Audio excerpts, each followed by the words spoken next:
Hi folks, welcome back to the Hoard. So here we are. Welcome to Saturday. What am I up to today? A few different things. First of all, I think I mentioned to you guys I had to start figuring out how to be able to move things around in the garage without picking them up and putting them down. And what I have is, this is a typical car dolly. What I did is I bought these from eBay, and the reason why I got them from eBay and not Harbor Freight is these wheels are made out of metal.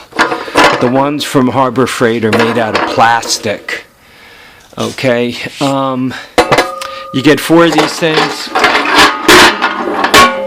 right? You could see you don't just have a single stem coming up through. They're real live casters, ball bearings in there. Right.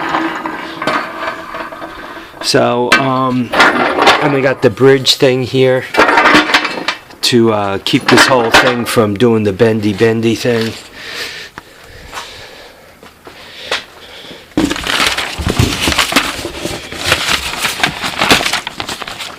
Here's the eBay listing on them. 4 of them delivered to the house for $99. Factory direct sale, free shipping, right?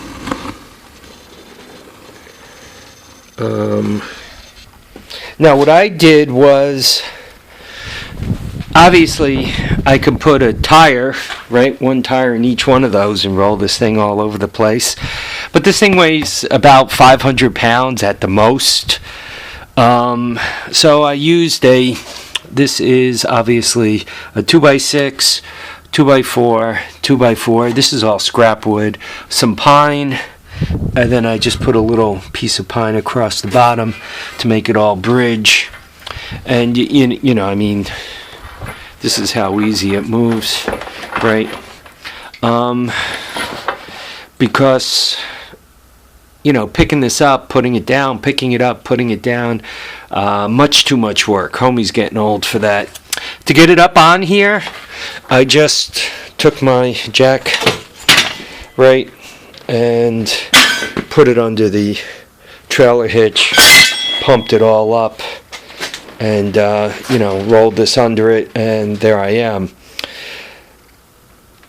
One would have a tough time building these things for the $100 it cost for all 4, right? Because you would need 4 times 4 caster wheels, so you need 16 casters. I don't know, what are you going to pay for these casters? If you get them for $5, what do you got?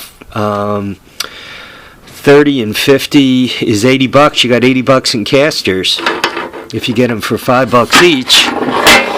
And where are you going to get the metal from? You're going to get the metal for free? So I'm thinking for $100, you're basically stealing the 4 of these things. And then with a little scrap wood, once again, you know, this easy, right? You know, no Hercules here, right? I mean, that's how easy it moves. The other nice thing about it is it keeps the tires off the floor.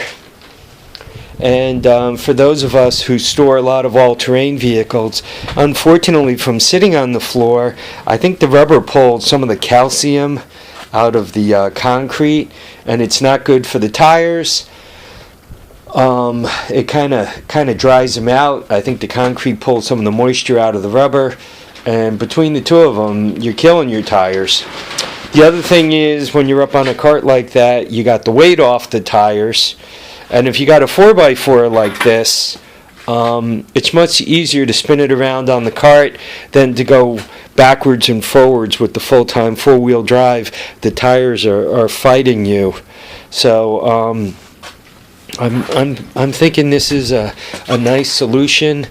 I know many of you aren't storing as many of these beasts as I am all over the place. But even if you have 4 of them in the garage, right, it just makes it a heck of a lot easier. Or even if you have a garden tractor, right, you just go through the trouble with a few 2x4s, make yourself a pallet, put 2 under these under the pallet that you park the tractor on. Then you could roll the tractor much easier, even if it's one of these 750-pound Boland's beasts, right? It just makes it easier to move it about. Even these 3-wheelers with these big wide tires on the back, you find yourself jerking on the handlebars. A lot of the Hondas could take it. They're made out of pretty good material. But if you got some of the Chinese junk, jerking on the handlebars like that, you'll begin bending the steering stem, right? And you really just don't want to do it. So,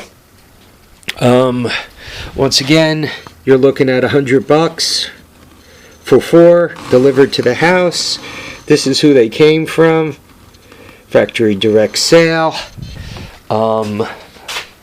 Little 2x6, a little bit of 2x4. This is all junk wood that's floating around, right? You can see it right there. This was down in the driveway, falling over and annoying the heck out of me. So I have 2 of them up here. 2 of them are still in the other garage. I have to put them together. According to the ad, these things are good for 2,000 pounds each. I'm not really thinking so. And the reason why I'm not thinking so, that means you're asking $500 per wheel. I'm thinking that at about 1,000 pounds each, you're doing what they could do. Because that's only $250 per wheel. That's not too bad. I have a furnace down here in the lower driveway. And I have it on 4 of the Harbor Freight dollies, and these dollies are supposed to be good for 1,000 pounds each. And quite honestly, I can't move it at all. And this furnace, I mean, it weighs 600 pounds. So I got call it 800 pounds. So I got 200 pounds on each one of these. I mean, they claim to be good for 1,000 pounds, but I mean, I can't freaking move this, and it's not frozen. It doesn't move. And I got 4 of them on here, which means, let's call it 1,000 pounds. That's only $250 each, and I can't move it. So these things here are crap. They got the plastic wheels on them, right? So, but they're cheap. They're about $9 each with tax. But you know what? Spend the $25 each and get something decent. So, just a quick video on making life a little easier to move things around. I got a couple of other things to talk about. So, I'm gonna sign off now. By the way, got ourselves a beautiful, beautiful day here at the Hoard. I love this nice weather. I could deal with this all the time. All right, folks, I want to thank you all for watching and commenting and subscribing. Remember to keep your feet down, keep your head up, and folks, please get out there and enjoy all your days. Bye now.